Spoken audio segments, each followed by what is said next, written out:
Agnieszka, bonjour. Bonjour. Bonjour. Je m'appelle Lalit. Bonjour. Je suis critique. Jacek, bonjour.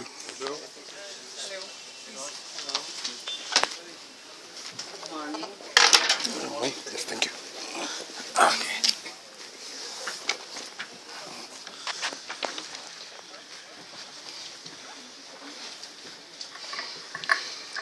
Good morning, friends. I'm Neha Jalali and I'll be conducting the press conference for today. It's a pleasure for me to introduce to you two acclaimed personalities of the world cinema.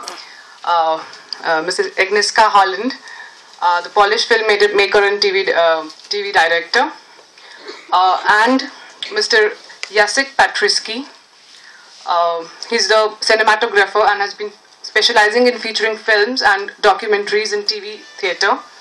IFFI will be screening around 6 films by Miss Holland.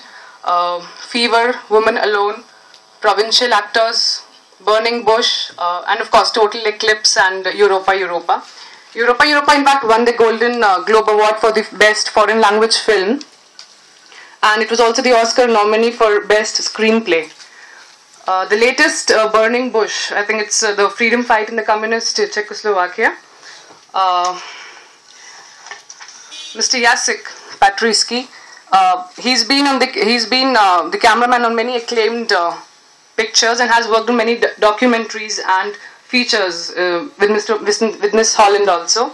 Petrycki has won many awards, including the BAFTA award for the best photography in The Betrayed. I'd request Miss Holland to address the audience before we can have questions from the media about the work that she has done, and especially about the latest film that IFFI is going to screen. And then I would also request Mr. Petrycki to tell about the association that he's had with Miss Holland and about the work that he has done. Good morning. Good morning.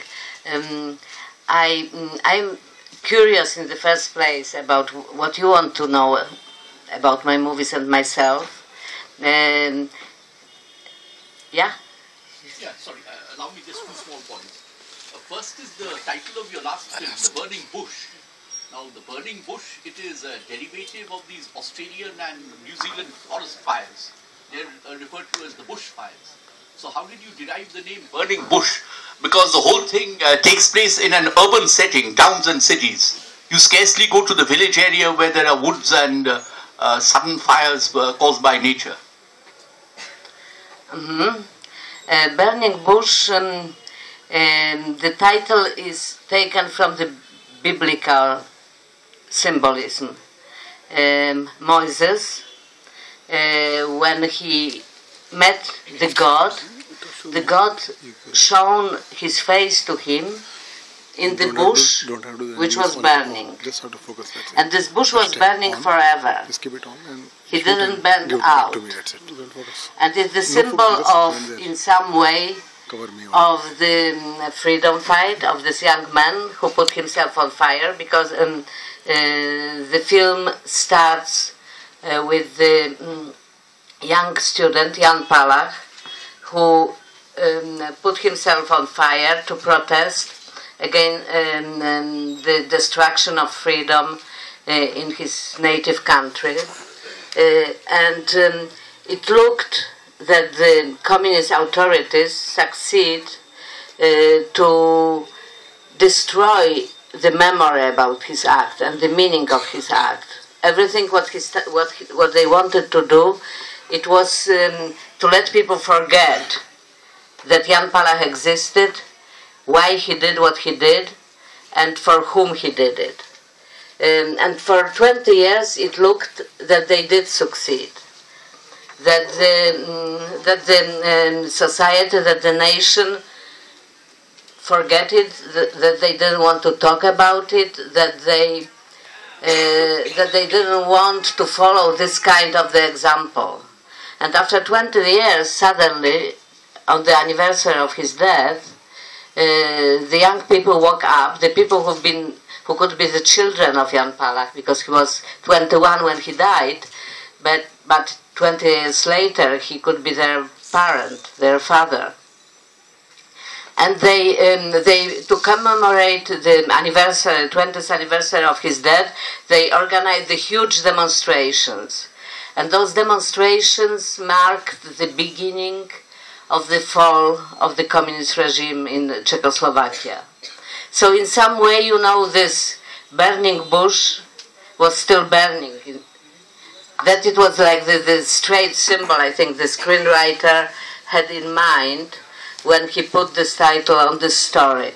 The story is not a revolutionary story. It means it's not about how wonderful it is to fight and die for freedom. The story shows the gray and grayest sides of the, you know, of the people choices, and how difficult it is to live in the society where the official ideology uses all military and political means to destroy your individual choices.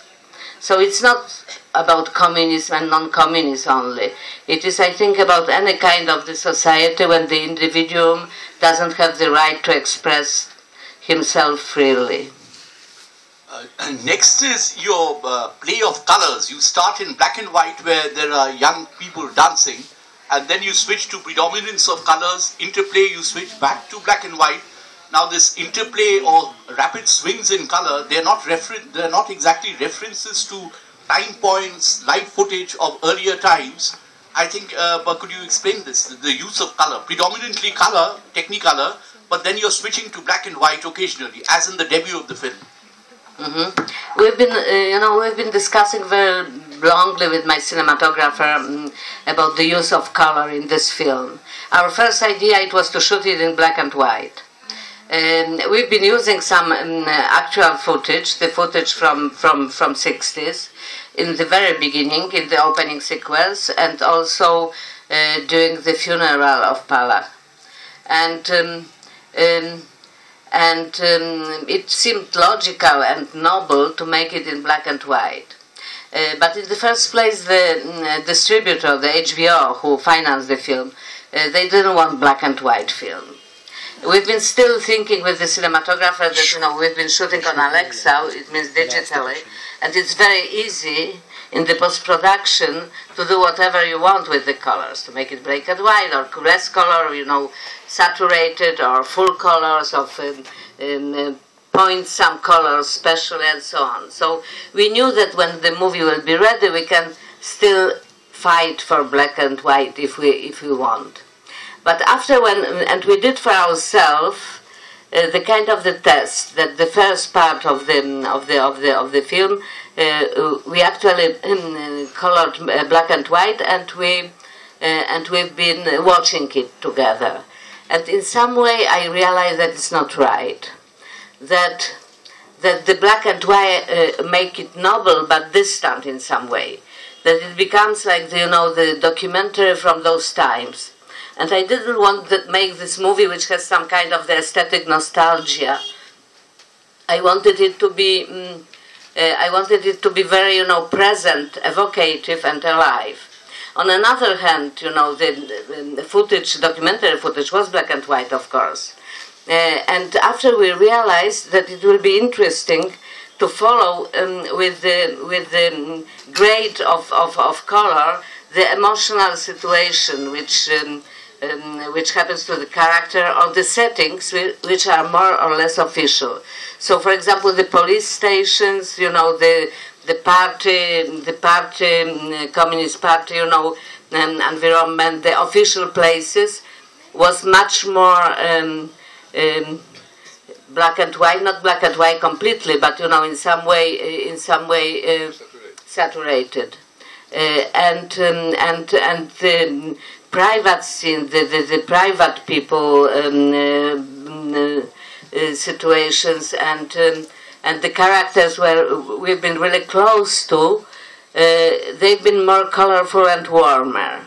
But we try to do it in we are very observative, but most of the audience doesn't realize it. Black and white, yes, on the beginning, but after they just follow the story, that they don't see this, this change of the grade.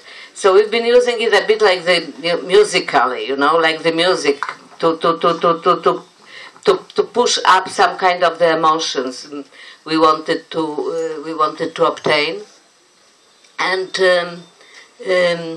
by the end, in some way, the color became meaningful. In the same time, we've been afraid to have some kind of the washed out, a little washy kind of the picture. So we pushed the contrast quite high, and it has this kind of the sharpness and and contrast, which I think makes it energetic, aesthetically speaking. I have a question. Agnieszka, yesterday I watched your film Goratska, a brilliant film, and I've seen other film by Kieslowski. In particular, I remember Blizna, in which you had a small role. Blizna. Mm-hmm. So I want to know, why didn't you continue as an actress? Because that role was brilliant, even though it was a small role. You as an office woman, mm-hmm. So. Well, I know that I have incredible screen presence, but didn't have the time. Actually, I had bigger role in one movie which Jacek shot, called Interrogation. Bugajski film. Mm-hmm. Okay. So I played the communist in the prison, who was very believing and very dogmatic communist who was imprisoned in some fines against, Trotskyism or whatever. Yeah. And it was in Poland. It was shot in Poland in 1981. It was the movie again told the story of the Stalinian oppression in Poland. First film of this kind, which after was banned for a very long time, and actually shown in Cannes in I think 1992. Christina Zander won a yes, prize. She was the best. Yes. Mm-hmm. We've been shooting in the very short period of freedom during the Solidarity time, and no actress wanted to play communist. And I was the artistic advisor on this film, and we've been afraid that because we don't have the cast for this role, it will be some delay in the production. So I actually heroically took this part, and I think it was very successful. Yeah, he can tell.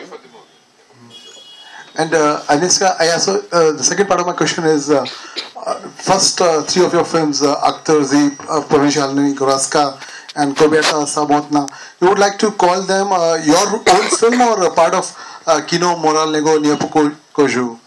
What is your assessment? Kino Moralnego Niepokoju, it means the cinema of the moral anxiety. Yes. It was some kind of it means the movies of my generation, shot in late 70s, and quite critically describing the contemporary life in Poland, was called like that by the critics, by the Polish critics.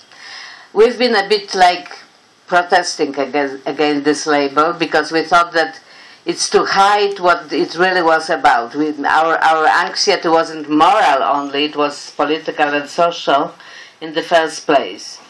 But in the same time, I was always very worried not to make the movies which are the direct kind of the militant statement. It means and Kieślowski was very much like that also. It means we've been both interested more in the human destinies and human choices and the existential dimension of that than in the mechanism of the historical of a political mechanism. So even if we've been showing the characters which we didn't like politically, we try to find some kind of the truth, inner truth, or motivation, or reason, or weakness, but human weakness, and not just to judge them as some kind of evil. And today, when I'm looking back on this period, I think that the movies which have been more moral, exactly, or existential than political survived better the time. Because, it's important to do the things which has some universal meaning, even if it's connected very much into some kind of the political fights. It fades away after a while. You know, the situation changes and the people don't understand what was the story about. Also, it was for me always very exciting to show the movie to the different audiences. Now, from the time when I started travel, I realized that the same movie can have the different kind of perception in different countries and different cultures, still touching some emotional chord in the audience. And the distinction between what is universal and what is very specific, this balance between that, I think it's for me very interesting. I was always like working with those notions. Thank you very much. Thank you. Yes, please.